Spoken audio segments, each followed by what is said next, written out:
Mango ice cream বাচ্চাদের খুবই পছন্দের একটা জিনিস। আইসক্রিম খেতে বাচ্চারা অসম্ভব পছন্দ করে। অনেক সময় হুট করে বাইরে গিয়ে আইসক্রিম আনতে ইচ্ছে করে না, কিংবা সচরাচর বাচ্চারা আবদার করে আইসক্রিম খাবে, তখন হাতের কাছে দোকান না থাকলে দেখা যায় গিয়ে এনেও দেয়া হয় না।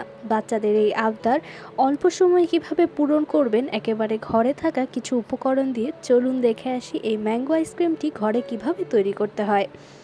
ম্যাঙ্গো আইসক্রিম তৈরি করার জন্য কি কি লাগছে দেখে নেই।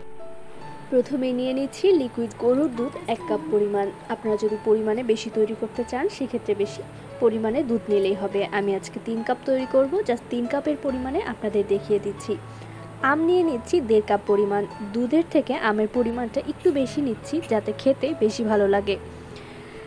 নিয়ে নিলাম 1.5 কাপ পরিমাণ আম, আর দিয়ে দিচ্ছি স্বাদ মতো চিনি। আমার আমটা অনেক মিষ্টি ছিল তাই আমি 3 টেবিল চামচ পরিমাণ চিনি দিয়েছি। আপনাদের আমের মিষ্টির পরিমাণ কম থাকলে চিনির পরিমাণটা একটু বাড়িয়ে দিবেন।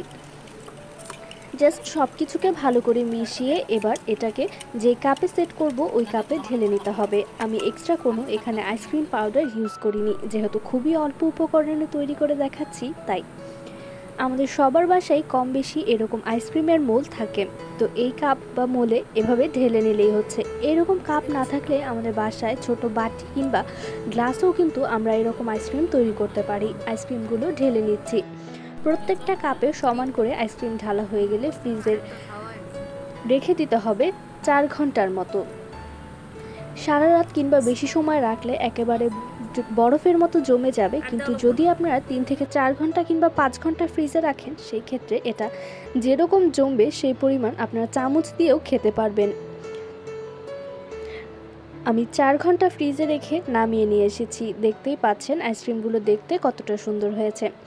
এরকম কাঠি দিয়েও কিন্তু এই 4 ঘন্টা রাখলে ফ্রিজে আইসক্রিমটা আপনারা খেতে পারবেন। আশা করছি আপনাদের কাছে ভিডিওটি ভালো লেগেছে। ভালো লেগে থাকলে কমেন্ট করে জানাবেন এবং পরবর্তীতে কী ভিডিও দেখতে চাচ্ছেন সেটাও জানিয়ে দিতে পারেন।